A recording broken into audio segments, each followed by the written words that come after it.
जरासंध के जन्म से मृत्यु तक की रोचक कहानी, आइए सुनते हैं। पूरी कहानी को सुनने से पहले चैनल को सब्सक्राइब और वीडियो को लाइक करना ना भूलें। अब आइए सुने। महर्षि वेद व्यास द्वारा रचित महाभारत ग्रंथ में अनेक महारथी व बलशाली राजाओं का वर्णन है। ऐसा ही एक महारथी राजा था जरासंध। उसके जन्म व मृत्यु की कथा भी बहुत ही रोचक है। जरासंध मगध यानी वर्तमान बिहार का राजा था। वह अन्य राजाओं को हराकर अपनी पहाड़ी किले में बंदी बना लेता था। जरासंध बहुत ही क्रूर था। वह बंदी राजाओं का वध कर चक्रवर्ती राजा बनना चाहता था। मगध देश में बृहद्रथ नाम के राजा थे। उनकी 2 पत्नियां थी, लेकिन उन्हें कोई संतान नहीं थी। एक दिन संतान की चाह में राजा बृहद्रथ महात्मा चंड कौशिक के पास गए और सेवा कर उन्हें संतुष्ट किया।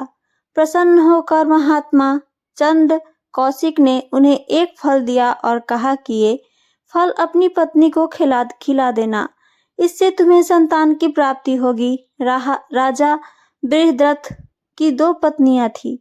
राजा वह फल काटकर अपनी दोनों पत्नियों को खिला दिए। समय आने पर दोनों रानियों के गर्भ से शिशु के शरीर का एक एक टुकड़ा पैदा हुआ। रानियों ने घबराकर शिशु के दोनों जीवित टुकड़ों को बाहर फेंक दिया। उसी समय वहां से एक राक्षसी गुजरी। उसका नाम जरा था। जब उसने जीवित शिशु के 2 टुकड़ों को देखा तो अपनी माया से उन टुकड़ों को जोड़ दिया और वह शिशु एक हो गया। एक शरीर होते ही वह शिशु जोर जोर से रोने लगा। बालक की रोने की आवाज सुनकर दोनों रानियां बाहर निकली और उन्होंने उस बालक को गोद में ले लिया। राजा बृहद्रथ भी वहां आ गए और उन्होंने उस राक्षसी से उसका परिचय पूछा। राक्षसी ने राजा को सारी बात बता दी, सच। राजा बहुत खुश हुए और उन्होंने उस बालक का नाम जरासंध रख दिया, क्योंकि उसे जरा नाम की राक्षसी ने संधित यानी जोड़ा था।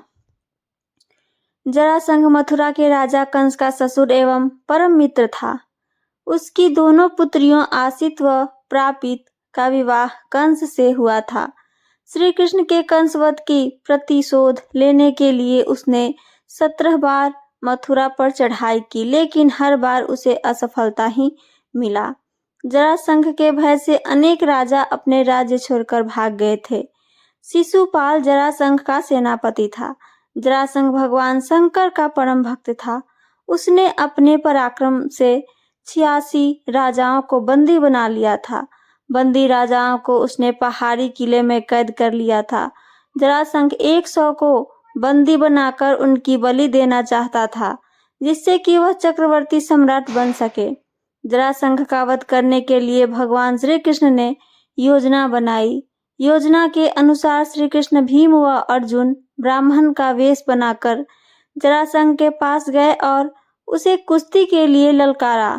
जरासंध समझ गया कि ये ब्राह्मण नहीं है। जरासंध के कहने पर श्री कृष्ण ने अपना वास्तविक परिचय दिया। जरासंध ने भीम से कुश्ती लड़ने का निश्चय किया। राजा जरासंध और भीम का युद्ध कार्तिक कृष्ण प्रतिपदा से 13 दिन तक लगातार चलता रहा। 14वें दिन भीम ने श्री कृष्ण का इशारा समझकर जरासंध के शरीर के 2 टुकड़े कर दिए। जरासंध का वध कर भगवान श्री कृष्ण ने उसकी कैद में जितने भी राजा थे सबको आजाद करा दिया और कहा कि धर्मराज युधिष्ठिर चक्रवर्ती पद प्राप्त करने के लिए राजसूय यज्ञ करना चाहते हैं। आप लोग उनकी सहायता कीजिए। राजाओं ने श्री कृष्ण का यह प्रस्ताव स्वीकार कर लिया और धर्मराज युधिष्ठिर को अपना राजा मान लिया। भगवान श्री कृष्ण ने जरासंध के पुत्र सहदेव को अभय दान देकर मगध का राजा बना दिया। इस पूरी कहानी से क्या निष्कर्ष निकलता है और इससे हमें क्या सीख मिलती है, आइए जानते हैं। पहला, अधर्म का अंत होना निश्चित है। जरासंध अत्यंत बलशाली और शक्तिशाली राजा था, लेकिन उसने अधर्म का मार्ग अपनाया। वह निर्दोष राजाओं को बंदी बनाकर उनकी बलि देना चाहता था। अंततः अधर्म की विजय नहीं हुई और भीम ने उसका वध कर दिया। इससे हमें यह सीख मिलती है कि अधर्म कितना भी शक्तिशाली क्यों न हो, उसका अंत निश्चित ही होता है। दूसरा, चतुराई और रणनीति से बड़ी समस्या हल की जा सकती है।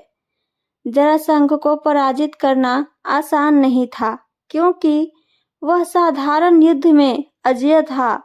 श्री कृष्ण ने उसकी कमजोरी को पहचाना और भीम को उचित रणनीति बताकर उसे पराजित करने में सहायता की।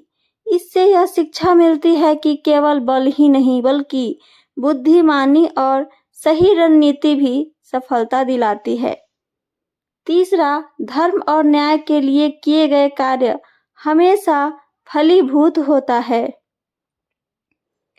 श्री कृष्ण ने जरासंध का वध कर बंदी बनाए गए 86 राजाओं को मुक्त कराया।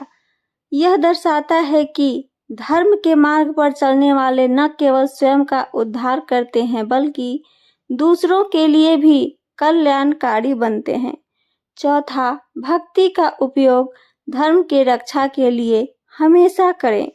जरासंध एक शक्तिशाली योद्धा था, लेकिन उसने अपनी शक्ति का उपयोग अधर्म और अत्याचार के लिए किया, जिसके कारण उसका अंत हो गया। वही भीम और श्री कृष्ण ने अपनी शक्ति का उपयोग धर्म और न्याय की रक्षा के लिए किया, जिससे उन्हें विजय प्राप्त हुआ। पांचवा, दूसरों के अधिकार का हमेशा सम्मान करें। जरासंध ने कई राजाओं को बंदी बना लिया था, लेकिन अंत में उन्हें मुक्ति मिल गई। यह हमें सिखाता है कि किसी का हक छीनना या दूसरों को दबाने की प्रवृत्ति हमें निराशा की ओर लेकर जाती है।